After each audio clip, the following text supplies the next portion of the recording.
Taip. Sveiki, girdit, gerai viskas veikia. Labas vakaras. Tikiuosi, kad per šiandien visos dienos pranešimus ir įspūdžius konferencijoje nepervargot ir aš jūsų labai nenuvarginsiu labiau. Šiandien noriu su jumis pakalbėti apie trimatę erdvę ir išmanųjį miestą. Trimatė erdvė, trimatis modeliavimas ateina į visą pasaulį labai sparčiai ir išmaniųjų miestų koncepcijoje tai tampa viena pagrindinių dalių. Tai ir bandysiu kalbėti taip, kad jūs pajaustumėt, jog darbas su 3D arba trečia dimensija tai nebūtų kaip darbas, o kaip žaidimas labiau. Pabandysim papramogauti. Na ir kartu pristatysiu tai, ką jau esame nuveikę. Gali būti visai įdomu pasižiūrėti, kas jau yra sukurta Lietuvoje, ko dar neturi, tarkim, ne visos valstybės pasaulyje turi tokius dalykus. Tai nieko nelaukdamas pradėsiu. Beje, Mantas Butrimavičius iš Hnit Baltic, tai lyderiaujanti GIS sprendimų kompanija Baltijos šalyse.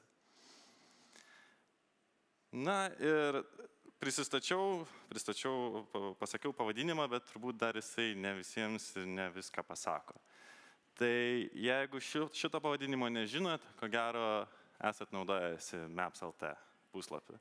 Tai yra mūsų kompanijos dovana visuomeniai ir tokia vizitinė kortelė, nuo kurios mes visą laiką pradedam. Tai pristatydamas šitą Maps.lt mūsų kūrinį, pereisiu ir į 3D, iš pradžių išmanėje 3D Lietuvą, tada pereisim prie miestų. Tai jeigu atsidarytumėt puslapį, tokį kaip Maps.lt rekomenduoja, ten vestumėt viršui toks mygtukas yra paieška reljefas, vestumėt naujausią mūsų kūrinį 3D Lietuvos reljefą. Na ir beje, dar noriu atkreipti dėmesį, kad kiekvienos skaidrės kampe, čia ant tos skaidrės nelabai matosi, bet viršui dešiniajam kampe rasite visą laiką QR kodus, tai raginu jūs naudotis išmaniosiom technologijom, vis tik tai yra technologijų konferencija, nuolatos pasižiūrėti, kas po ją slepiasi. Ten yra daugiau įdomios informacijos, galbūt kažko linksmiau ir panašiai. Taigi, jau grįžtant prie reljefo. Štai vienas gabaliukas iš jo. Ir noriu užduoti jums klausimą. Kur Lietuvoje didžiausios kopos? Kas nors gali atsakyti. Teisingai, kažkas sakė Dzūkijoj, šalia Varėnos. Čia tie gelsvos tokios kalvelės yra kopos.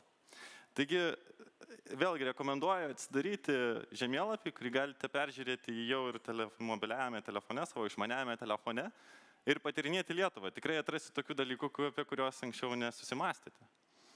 Na ir kodėl aš kalbu apie reljefą, o ne apie miestus? Todėl, kad reljefas trimatės erdvės pagrindas. Ant jo mes toliau statom miestą, statom kažkokius tinklus, statom pastatus. Tai pradžia visą laiką yra tai.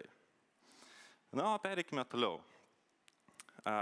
Kam išmaniajam miestui 3D? Jau buvau užsiminęs. Tai tokia aplinka, kuri galėtų integruoti įvairias technologijas. Šiuo atveju mums reikia duomenis surinkti iš pačių įvairiausių sričių, tiek privačių, tiek valstybinių, ir išspręsti 4 uždavinius. Iš tiesų, darydami kažką su geografinėmis informacinėmis sistemomis, mes nesiekėme vien tik tai vizualizuoti duomenų ir padaryti taip, kad noriu pažiūrėti, kaip ten kažkas kažkur atrodo. Iš tiesų atsakom į kitus klausimus. Pirmas iš jų yra projektavimas. Išmanusis miestas prasideda nuo projektavimo, arba to, ką mes jau turim, kokiam mieste mes gyvenam, mes norim jį pakeisti, arba norim statyti kažką naujo. Reikia projektuoti. Taip pat reikia analizuoti.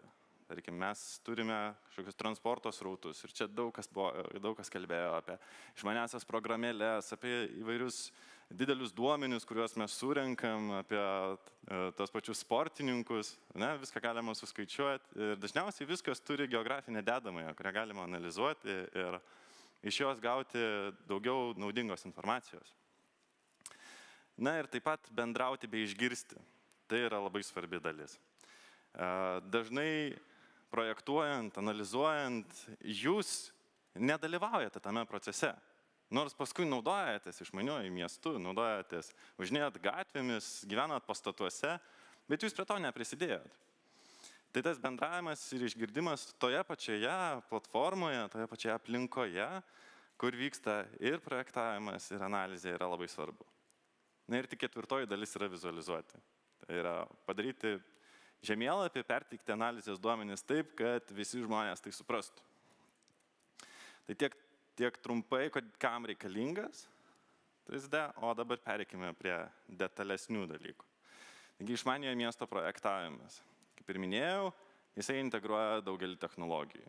Tai, tarkim, jeigu tarp jūsų yra projektuotojų, architektų arba būsimų ar esamų, turbūt dirbat su vienom programom, kurios skirtos būtent detaliam pastatų, tarkim, modelių kūrimui. Jeigu jūs esate visi socialinių tinklų dalyviai, vienaip ar kitaip, ten informaciją jūs pateikėte. Gauname informaciją iš įvairių dabar paplitusių bepiločių skraidančių aparatų, ar ne, dronų, palidovų, įvairių skenerių, daviklių ir taip toliau. Tai žemėlapis yra ta vieta, kurioje šitie visi dalykai gali sueiti ir mums duoti daugiau naudos.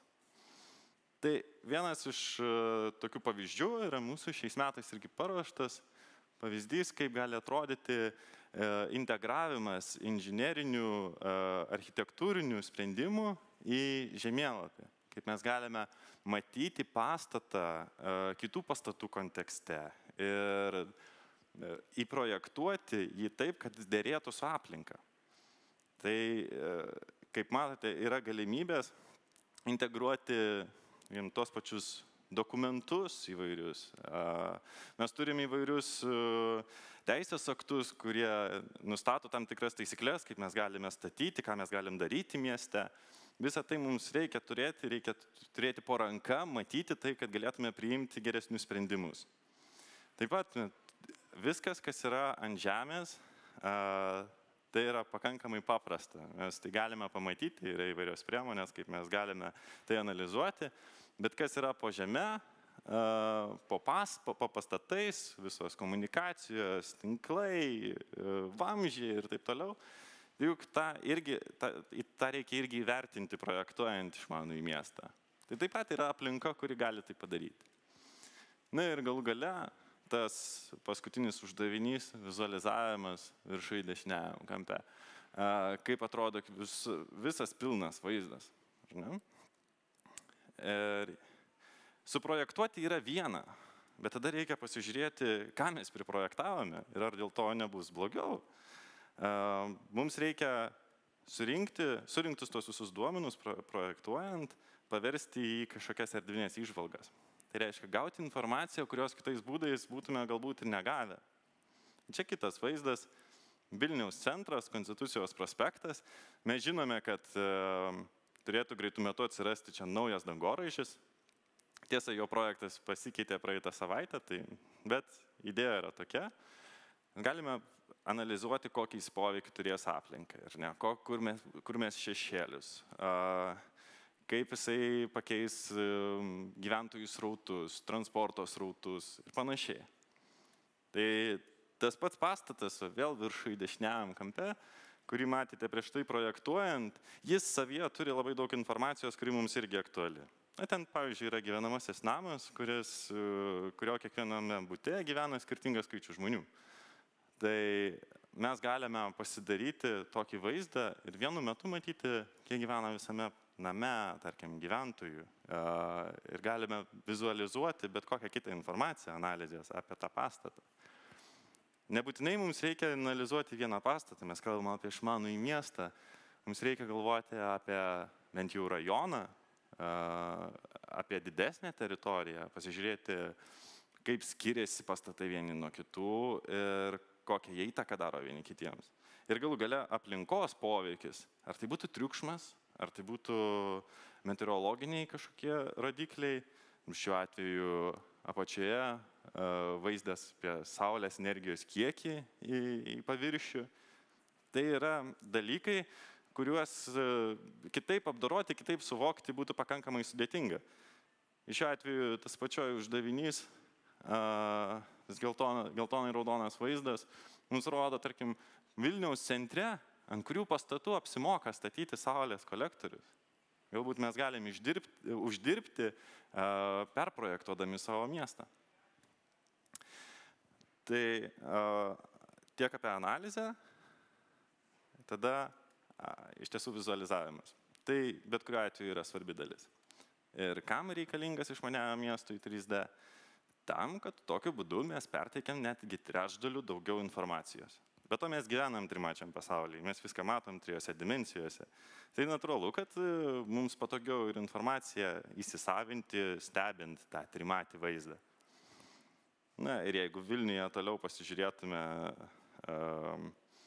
būtent vizualizavimo pavyzdį su Katedros aikšte ir Gedimino pilimi, tai visą tai įmanoma padaryti, įmanoma pademonstruoti daugybę sukauptų duomenų, taip, kad mums visiems būtų aišku.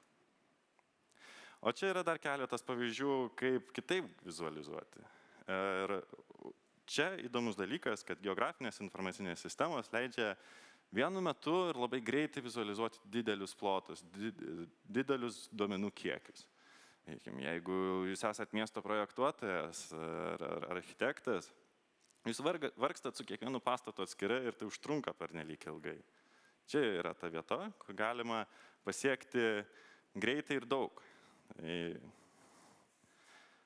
Vadinamas Pareto dėsnis, gal esat girdėję, 20-80. Įdėk 20% darbo, kad gautum 80% rezultatą. Iš tiesų, tas efektyvumo klausimas čia yra esminis. Na ir dar neaptartas iš tų 4 uždavinių liko bendravimas. Kaip minėjau, jūs visi irgi kurite duomenis. Ir duomenis kuria taip pat daugybę skirtingų grupių. Kaip minėjau, čia yra ir įvairūs skenavimo duomenys, palydoviniai duomenys, mokslo įstaigos generuoja juos taip pat. Sprendimų priėmėjai, politikai ir visi kiti. Tai mes turime įvairius formatus, turime įvairias duomenų bazės, bet čia yra ta vieta, kur galima iš tos visos informacijos gauti kažką naudingo. Ir beje, tas bendravimas išmaniajame mieste turi būti nenutrūkstamas ir nesibaigiantis. Tai nėra taip, kad mes padarėme apklausas, paklausėme jūsų, ko jūs norite, ko tikitės iš 3D miesto ir to užsibaigė. Bendravimas turi būti nenutrūkstamas, tai yra miesto gyventojai nuolatos bendrauja su sprendimus priimančiais žmonėmis, tam, kad pasiektų geresnių rezultatų. Na ir kaip minėjau, čia tokia, vadinkim, rimtoji dalis, o kad jūsų nevargint, šiek tiek ir pramogos, kartais iš tiesų net neįsivaizduojate, kaip arti jūsų šios technologijos yra jau šiandien. Vienas iš pavyzdžių - filmukas Ratai 2. Turbūt gal esat matę, visas Londono miestas šiuo atveju yra sukurtas naudojant geografinės informacinės sistemas, paskui jas patobulinant kitom animaciniam priemonėm. Bet tokį vaizdą galima susikurti. Čia kiti keletas pavyzdžių iš naujesnių filmų, kur, jeigu jūs dažniausiai kalbam apie miestą, šiuo atveju šiandien kalbam apie išmanų miestą, tai jį galima susikurti ir virtualų. Ir tada galim pritaikyti tas pačias technologijas, kaip rodė irklavimas ar ne ežere, kodėl nepasivaikščiojimas kažkokiam fantastiniam mieste. Tai irgi yra būdas. O kalbant apie filmus, tai kokia yra filmų esmė? Iš tiesų mes juos žiūrim, todėl kad ten yra kažkokia istorija, kuri mus domina. Ir kiekvienas iš mūsų turim kažkokias istorijas. Mes keliaujam, mes kažko užsiimam, kažko domimės. Tai galima, ir dažniausiai visą tai turi kažkokią geografinę koordinatę, adresą, tašką. Tai vienas iš tokių rekomenduojamų dalykų, vėlgi nuoroda į istorijas pasakojančių žemėlapius. Iš tiesų tai yra labai įdomus dalykas, labai populiarėjantis pasaulyje. Ir kalbant apie 3D miestą, išmanųjį miestą, tai būdas dalintis informaciją. Tai yra bendrauti, komunikuoti tarpusavyje taip, kad visiems būtų įdomu. Jau jeigu pradėjau kalbėti apie ištisų didelių miestų projektavimą, tai geografinių informacinių sistemų galimybės tuo ir pasižymi, kad jos leidžia projektuoti iš karto daug ir gerai. Vienas iš pavyzdžių, tai galbūt irgi iš jūsų yra mėgstančių pažaisti kompiuterinius žaidimus, nežinau, kas tai bebūtų, ar Simsai, Simcities, ar kažkas panašaus. Greičiausiai esate susidūrę su tokia situacija, kai jau nebėra ką naujo pastatyti. Tai šiuo atveju, naudojant ir projektuojant naujus miestus, tai čia jūsų galimybės riboja tik fantazija, o ne technologija. Aiškia, galite keisti viską, perstatyti tai taip, kaip norite ir tai padaryti gana intuityviai. O rezultatas gali būti ir toks. Tai taip pat kylia iš tų pačių duomenų. Tik vizualizavimo priemonė yra kita. Tai būdas kurti naują miestą gali atrodyti ir taip. Toliau, jau apie žaidimus. Jeigu prakalbame, tai vakar iš tiesų įsijungęs Minecraft'o žaidimą, pažaidžiau truputėlį ir pridariau visokių nuotraukų jums. Galvoju, pažaisim. Tai ar atpažįstate, kas čia per vieta? Tikriausiai reikia pasakyti, kad Minecraft'ą, jeigu kas žaidžiat žinot, tai jisai paremtas kubizmu, tai yra gana masyvūs kubai, tai grafika čia yra tokia specialiai. O dabar vieta, tai Katedros aikštė, Vilniaus širdis. Tai aš paėmiau, žaisdamas ant Gedimino pilies užlipau ir pastačiau ten Lietuvos vėliavą. Tai buvo diena, žaidime atėjo naktis, išėjau prie katedros pasivaikščioti į parką ir sutikau draugą zombį. Tai būtent tas, kad žaidimas gali būti kaip darbas, darbas kaip žaidimas. Ką aš turiu omenyje? Pasaulio bankas jau dabar naudoja tokius dalykus, tokius žaidimus, analizuoti, vystyti naujas teritorijas. Tai yra, beje, čia yra panaudoti realūs duomenys. Lazerinio skenavimo duomenys, jie yra tikri, įkelti į žaidimą. Aiškiai, mes galime bet kurią teritoriją realiame pasaulyje lygiai taip pat nuskenuoti ir įkelti į žaidimą. Kam to reikia? Tam, kad iš tiesų vaikai turi lakiausią fantaziją. Čia ne naujiena. Ir vaikai gyvens ateities mieste, ateities pasaulyje. Kai jiems leidžiame perkurti tą aplinką, kurioje jie gyvena, jie susikuria tai, ką galima paskui gyvendinti realybėje. Ir tai yra būdas kurti išmanųjį miestą per gyventojo poreikius, pagal tai, ko iš tiesų nori gyventojas.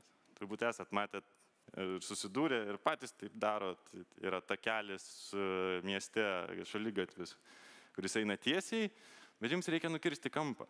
Ir būna daug kur išmindžiotų pievų su takeliais pramintais. Tai yra skirtumas tarp to, kaip dirba projektuotojas, neatsižvelgdamas į gyventojo poreikį, tas pramintas takelis tai yra tai, ko reikia žmogui. Tai būtent tokiamis priemonėmis galima iš karto projektuoti miestą taip, kad jame gyventi būtų patogu. Ir vėl apie bendravimą. Grįžtamasis ryšys yra labai svarbu. Vėl noriu akcentuoti, kad jūs kūrite duomenis tiek socialiniuose tinkluose, tiek pildydami įvairias apklausas, dalyvaudami šitam renginį, čia prie įėjimo, mačiau irgi stovi kažkoks įrenginys, kuris skaičiuoja, kiek žmonių įeina ir išeina, visur aplinkui mūsų yra duomenys. Jūs galų gale tie, kas vairuoja, gali nufotografuoti greičio matuoklis. Tai irgi yra duomenys, kurie apie jūs kažką pasako. Reiškia, kad šitus duomenys reikia mums surinkti ir iš jų kažką gauti. Kad jie nenaitų veltui, mes iš jų turim padaryti kažkokią pridėtinę vertę. Tai yra išmanaus miesto pats pagrindinis principas, kad miestą kurtų patys žmonės. Ir čia norėčiau dar kartą atkreipti dėmesį į tą nuorodą. Jeigu iš tiesų kas nors susidomėjo, labai rekomenduočiau užeiti būtent šią nuorodą. Aš čia taip pat įdėjau vieną tokią apklausą apie tai, kur jūs Lietuvoje norite pamatyti 3D žemėlapį. Turite kažkokį klausimą, kažkokią konkrečią teritoriją.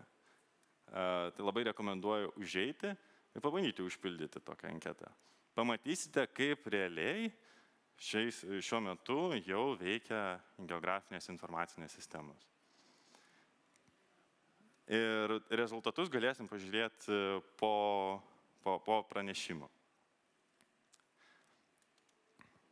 Tai iš principo galime pereiti prie apibendrinimo. Kas yra išmanusis miestas? Aš jau per daug apie tai net ir nekalbėjau, nes manau, čia apie tai tikrai žinote nemažai. Bet tokie 3 pagrindiniai žingsniai iki išmanaus miesto būtų tokie. Pirmiausia, mums reikia jūsų, tai yra išmanių gyventojų, kurie įsitrauktų, taip kaip vienas žiūrovas, matau, jau tikrai bando įeiti į žemėlapį, kurie naudotųsi tuo, kas jau yra sukurta išmaniajam miestui. Gal girdėjote apie tokias iniciatyvas, kaip Pranešk apie skriaudžiamą gamtą, Tvarkau Vilnių, Darom akciją ir įvairūs kiti dalykai. Visme, tai yra pirmieji realūs kūriniai, kurie mus artina prie išmaniojo miesto. Ką tai mums duoda? Mes galime bendrauti su tuo, kas priima sprendimus. Tai reiškia, mes galime prisimti dalį atsakomybės savo. Kai atsiras išmanus gyventojai, tokie kaip jūs, mes pradėsime priiminėti išmanius sprendimus. Tai yra sprendimus, kurie pagrįsti gyventojų norais, pageidavimais ir specialistų nuomonė. Taip kaip matėt, mes sukombinuosim informacijos šaltinius iš daugelio vietų ir bendradarbiaudami priimsim geresnius, optimalius sprendimus, kurie tiks visiems. Na ir gausime tada trečią dalyką, tai išmanius rezultatus. Čia irgi svarbi dalis tuo, kad mes turime įvertinti, kaip pasikeitė gyvenimo kokybė. Nes išmanusis miestas tai yra miestas, kuriame aukštesnė gyvenimo kokybė. Mes turime pasižiūrėti, ar mūsų priimti išmanūs sprendimai buvo tikrai išmanūs ir ar jie atnešė jums naudos. Tai tokiu būdu mes ir sukursim tą išmanųjį 3D miestą. O visą tai padaryti galim integruojančioje aplinkoje. Svarbiausia, kad visi mes susišnekėtume, tiek miestų projektuotojai, tiek valdžios atstovai, tiek jūs gyventojai. Ir šiuo atveju vienas iš pasiūlymų galėtų būti Ergis online platforma. Čia irgi galite daugiau sužinoti apie ją, bet principas yra tas, kad jūs matote ir galite naudotis duomenimis, galite priimti sprendimus, naudodami pačias įvairiausias priemonės. Jeigu jūs dirbate kažką su projektavimu, jūs galite atsidaryti paprastą lentelę kompiuteryje. Jeigu jūs kūrėte žaidimus, jūs galite atsidaryti tos pačius duomenis, tą patį vaizdą žaidimo kažkokioje aplinkoje. Jūs turite telefonus, tie, kas išbandėt, jau matėt, kad žemėlapis telefone nėra jokia naujiena. Mes tik jo dar neišnaudojam. Ir visą tai sueis į vieną debesų kompiuterijos principų veikiančią sistemą. Na ir galiausiai norite prisidėti, ar jums išmanusis miestas svarbu, ar jums įdomu 3D, norite kažką prie to prisiliesti, tai išmėginti, tai galite padaryti jau dabar, kai jums įsitraukti. Pirmiausia, pirmas žingsnis yra domėtis. Pasižiūrėkit, galbūt jūsų organizacija, kuriai priklausote, galbūt dar studijuojat, turit prieigą prie šios technologijos. Naudokitės ją, nes tai yra ateities technologija, kuri įgyvendinama jau šiandien. Kitas dalykas, kaip minėjau, naudokitės. Esate išmanus gyventojai, todėl kuo daugiau jūsų naudosis tokiamis priemonėmis, kurios padeda gerinti jūsų gyvenimo kokybę, tuo greičiau tas išmanusis miestas ateis iki mūsų. Na ir žinoma, sekite naujienas. Sekite naujienas, ką mes kūrėm, ką kurie kiti. Susitikime Facebook'e, susitikime internete, susitikime tokiose konferencijose kaip ši. Klauskime, bendraukime ir domėkime. Na, pabaigai tai, kad jau yra padarytas nemažas darbas, mes turime pagrindą, turime dalykus, kuriais norime dalinti su jumis ir turime platformą, ant kurios galime statyti išmanų miestą. Žinutė būtų tokia, kad išgirdę šitoje konferencijoje, iš tiesų pabandykite patys mintyse šitos dalykus integruoti, susumuoti, kaip jums atrodo, kad 3D galėtų prisidėti prie geresnio jūsų gyvenimo. O čia galimybių aplinkoje yra daug. Tai ačiū ir palaikykime ryšį.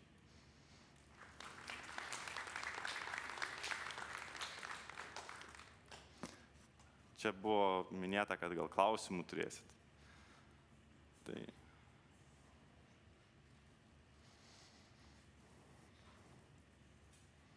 Sveiki, aš atstovauju Vilniaus Gedimino technikos universitetą, miestų statybos katedrą.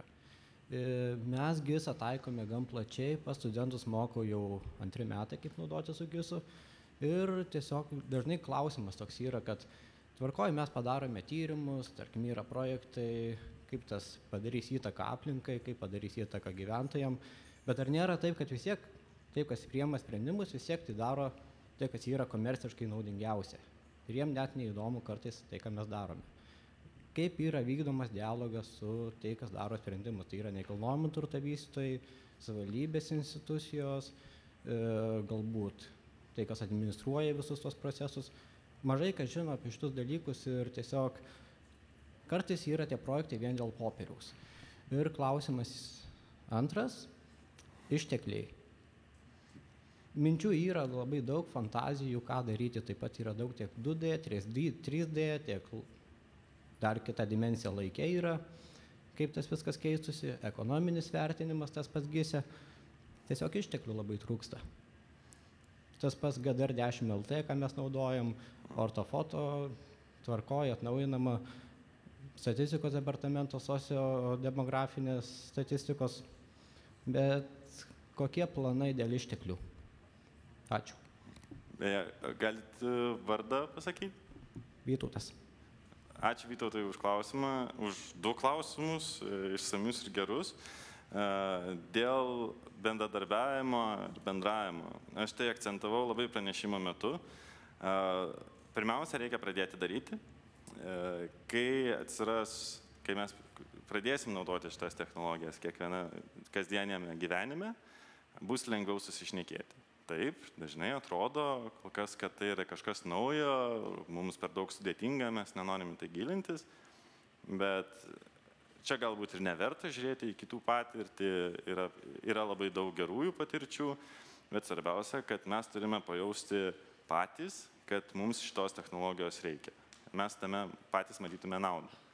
Ir tada atlikti tyrimą, kaip jūs sako, tik tai dėl popieriaus, dėl varnelės kažkur, tai gal ir ne visą laiką reikia, o bendravimas prasideda nuo realių darbų, nuo realių idėjų, apie kurias aš jau buvau užsiminęs. Yra daug iniciatyvų, tokių pirmųjų kregždžių, kažkas naujo išbandoma. Be to, jums, gyventojams, yra daug galimybių tas technologijas išbandyti, prasibandyti ir tada, tarkim, kitais metais susitikti šioje konferencijoje jau pristatant kažkokį realų produktą, kuris galėtų atnešti naudą.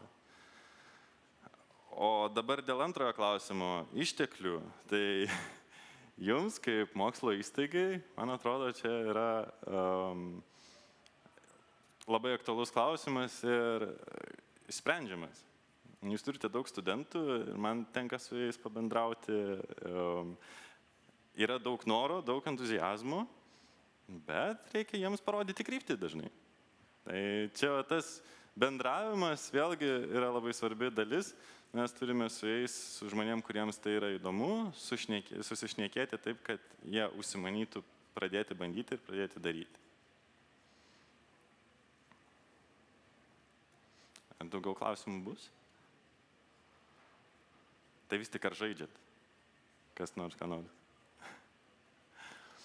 Tai čia yra vėlgi neblogas dalykas pasibandyti, pasižiūrėti. Man pačiam, kai būtent tą S-Race City Engine programinį įrangą radau, buvo labai įdomu pačiam įsibandyti. Ir turėjau labai daug idėjų, daug fantazijos ir tai buvo aplinka, kurioje galėjau kažką susikurti labai įdomaus savo.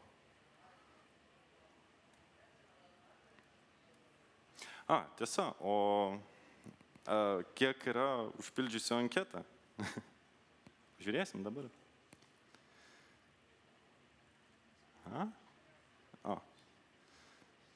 Kažkas negerai su internetu.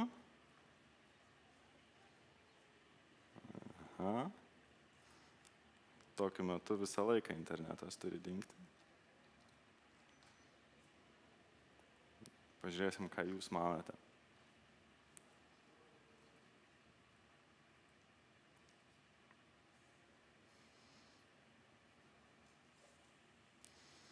Taip. Įsijungiam.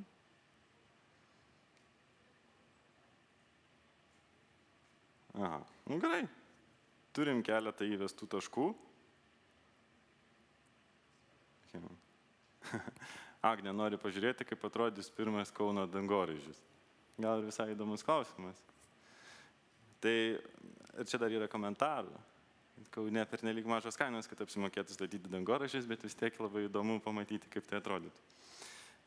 Tai ir yra būdas, vėlgi, ką jūs darote socialiniuose tinkluose. Tai visą tai irgi reikia įvertinti ir ten dažnai slepiasi labai daug įdomios ir naudingos informacijos. Beje, čia tas pats 3D Lietuvos reljefo žemėlapis.